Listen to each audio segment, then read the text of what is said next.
All right, so earlier today, the former FBI Director James Comey released his opening statement that he will give tomorrow before the Senate Intelligence Committee. This statement contains several key points that blow the Trump-Russia collusion conspiracy theory completely out of the water, and it completely shoots down the media and the Democrats and all the hyperventilating and foaming at the mouth about obstruction of justice. And now we've discovered, by the way, that they have been lying to you for months. Now we're going to cover everything in terms of this self-serving document released by Comey. It almost reads like a novel in great detail tonight, but here are some very key points that I want to tell you about. Number one, the president did not obstruct justice. Comey never says his interactions with the president were inappropriate or illegal. And by the way, that this is key, that they constituted in any way an obstruction of justice or violation of the law. Number two, Comey told President Trump that he was not personally under investigation. The president wasn't. Number three, Comey admits that there was confusion between him and the president over a so-called loyalty pledge. Number four, if Comey thought it was obstruction of justice and he didn't come forward, did Comey commit a felony and violate the law? Number five, unlike his conversations with President Trump, Comey writes that he never created memos about interactions with President Obama. Now, remember, he also didn't put Hillary Clinton under oath during her FBI interview, and Comey didn't bother to have the Bureau create a full transcript of that interview.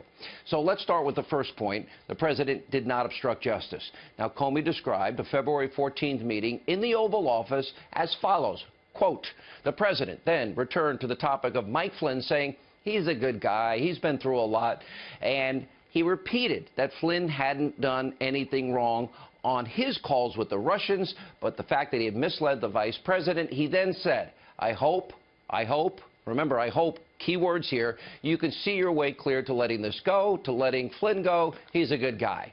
I hope you can let this go. And I replied only, he's a good guy. Now, first of all, any lawyer, legal expert will tell you that this alleged conversation doesn't come anywhere close to obstruction of justice like the media is claiming tonight. And then there's this from Comey.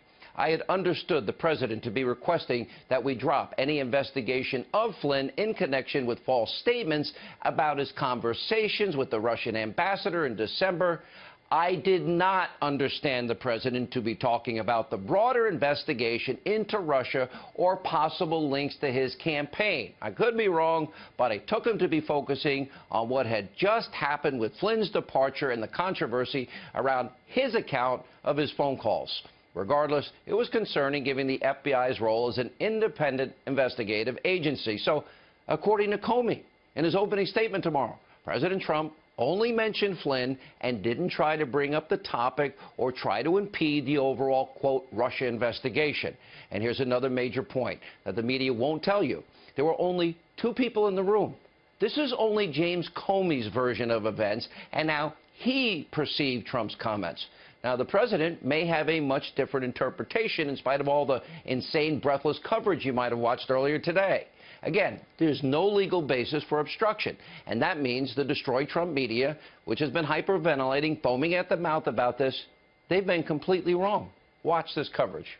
When you say there is an obstruction case here, who's your target? The target would be the President of the United States and anybody else that was involved in that decision to fire Jim Comey. As an attorney, as a U.S. Senator, do you consider this to be a growing body of evidence that the president might have attempted to obstruct justice? Does what we've heard and seen so far constitute obstruction of justice? And if not, how might you go about proving it?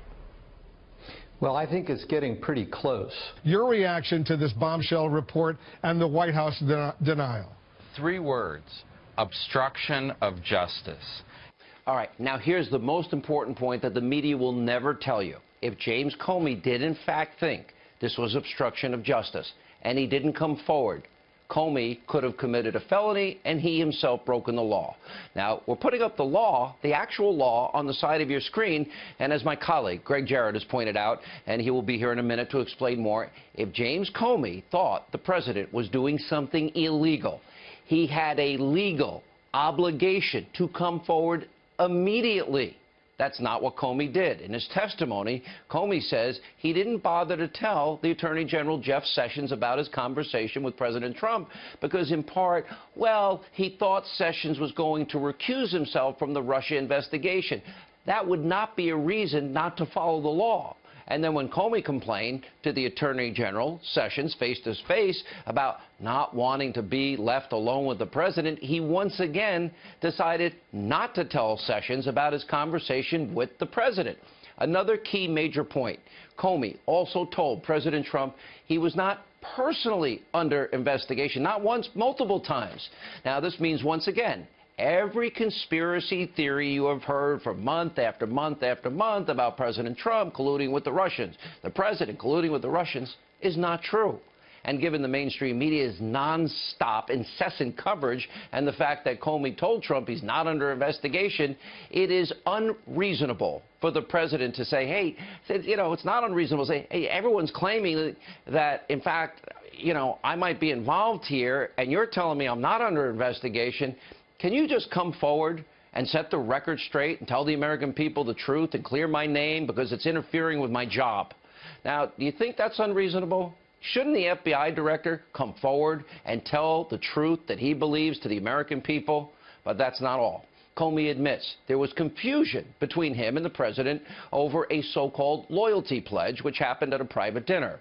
Now, take a look at this from Comey's prepared testimony. He then said, I need loyalty. I replied, you will always get honesty from me. He paused and then said, well, that's what I want, honest loyalty. I paused and said, well, you will get that from me. As I wrote in the memo that I created immediately after the dinner, that it was possible that we understood or misunderstood the phrase honest loyalty. Now, differently, but I decided it wouldn't be productive to push it further. So, was it loyalty? Was it honest loyalty? And by the way, what does this mean anyway? It could have been a ton of different things. Is it loyalty to the Constitution and the rule of law, not loyalty to the deep state? Comey, or not loyalty to the former administration that Comey worked for?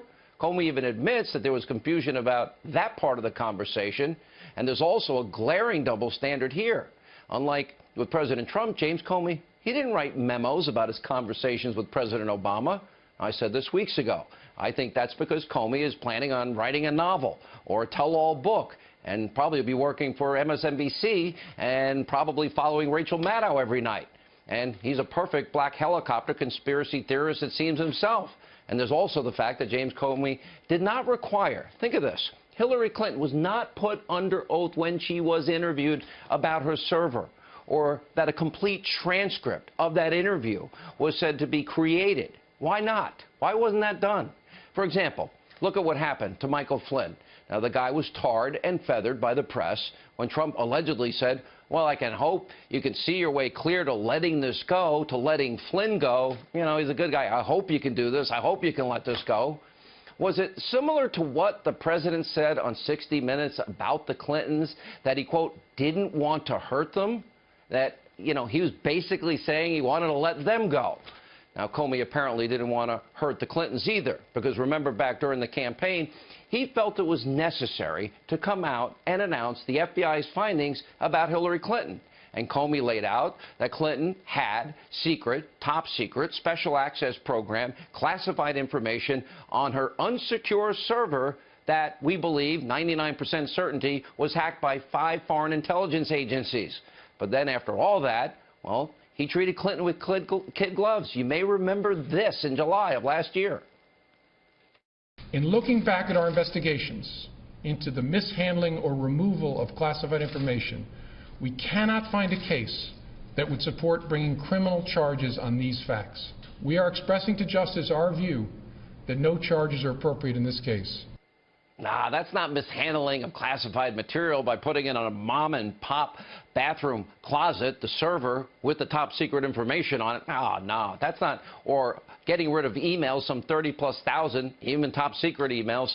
By the way, Clinton broke several laws, committed several felonies. But she gets the courtesy of the public announcement. But the president, who the FBI director told a number of times, did nothing wrong, wasn't under investigation, did not get the same treatment. That's ridiculous, and Comey, by the way, should be ashamed of himself. This reads like a political document in every way, shape, matter, or form. Now, by the way, there's more to say in terms of the big story that we're following earlier today. Now, the media won't cover this tonight. Earlier, during a Senate Intelligence Committee hearing earlier today, the Director of National Intelligence, Dan Coats, and the NSA Director, Admiral Mike Rogers, they threw cold water on the narrative that President Trump acted inappropriately during their conversations with him. Oh, they're saying something different. Let's start with Rogers. While he would not comment on his private conversations with the president, he made his point crystal clear. Take a look. In the 3+ years that I have been the director of the National Security Agency, to the best of my recollection, I have never been directed to do anything I believe to be illegal, immoral, unethical, or inappropriate. And to the best of my recollection, during that same period of service, I do not recall ever feeling pressured to do so. Why would CNN or NBC ever pay attention to that? And that's not all. Listen to the Director of National Intelligence, Director Coats, and what he said.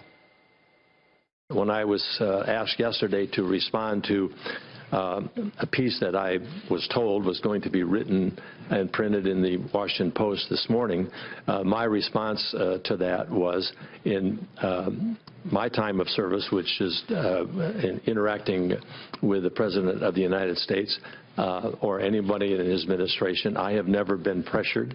I have never felt pressure to intervene or interfere in any way and shaping intelligence in a political way or in relationship to an ongoing investigation.